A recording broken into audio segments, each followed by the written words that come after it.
چې په مدینه منوره کې یو وخت زلزله راغله، په مدینه منوره کې زلزله راغله، سیدنا عمر رضی الله عنه خپل غمچینه او لشته پورته کړله، د مدینې ځمکه یې ووالله او ځمکې ته یې وویله که په تا باندې عمر عدل نه کړی زلزله وکړه، او که په تا باندې عدل سوی ودرېږه. د هغه تاریخ څخه وروسته بیا په مدینه کې زلزله نه ده سوې، ځمکه هم ځینې بېلېدله.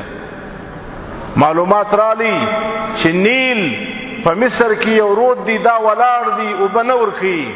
عمر رضی الله عنه دوه ګوتې خط ورته نوشته کوي، خط و رود ته و سمندر و دریاب ته خط استوي، هغه دریاب روانیږي بیا نه دی درېدلی. داسې عمر و، داسې شخصیت و. خو د دې عمر رضی الله عنه صفت په بخاري شریف کې راځي، د ده شاګرد او د ده خادم هغه فرمایي چې د عمر رضی الله عنه یو خاصیت څه وكان وقافا عند كتاب الله، وكان وقافا عند كتاب الله. عمر رضی الله عنه چې به هر څومره په غصه و، هر څومره به عمر رضی الله عنه باندې بوج و، خو چې قرآن به دې ورته ووایي عمر به کرار سو، دا قرآن ته تابع سوله. الله جل شانه دا ژوندی قوم وګرځوي. او یو قوم بیا مړ دي، هغه کافران دي، هغه د الله جل شانه په دربار کې هیڅ حیثیت نه لري، هغه د دې دنیا لپاره د بدبویي او د ګندګي ذریعه ده. همدا وجه ده حدیث شریف کې راځي لا تقوم الساعه حتى يقال في الارض الله الله. دا چې دنیا او د دنیا نظام ولاړ دی، دا د ایمان والاو په خاطر ولاړ دی. کافر چې خوري د ایمان په برکت، خوري د مسلمان په برکت. کله که ایمان والا ختم سول، الله جل شانه به د کافرانو باندې د دنیا نظام را چپه کړي. دا مړه دي. او یو بیا موږ او تاسو یو، یو هغه مسلمانان وه، یو کافران دي، یو موږ او تاسو یو. موږ او تاسو کلمه وایو، مسلمانان یو، مؤمنان یو الحمدلله، لیکن موږ او تاسو ابلج ویلی یو، فالج زده یو. فالج والا انسان هم په دنیا کې لیدلی، ژوندی وي خلک یې تر خاورو نه لاندې کوي، لیکن دا انسان د بل محتاج وي. دا د نن سبا زمانې مسلمان، دا مسلمان فالج والی دي.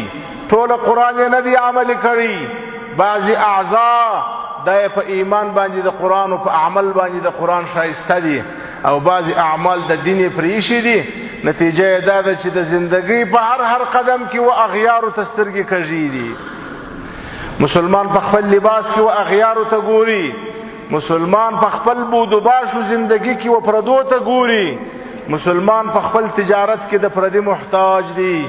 مسلمان د زندگی په هر لمحه او قدم کې خپل هغه لوی نبی امام الانبیاء، د رسولانو امام، خاتم المرسلین صلی الله علیه وسلم هیر کړی دي. د دې سترګې کږي دي و مغرب ته، د دې سترګې کږي دي و امریکا و روس و جاپان ته. نتیجه دا ده چې مسلمان دا فالج زده دی، فالج زده انسان دا په کور کې پر انسانانو باندې بوج وي. بیا د هغه کم اثر نه وي. نه فالج زده انسان خلق و مهمانی ته راغواړي، نه فالج زده و مرکې و جرګې ته راغواړي، نه فالج زده و خوشحالي و شادي ته راغواړي. هغه یو ځای پروت وي.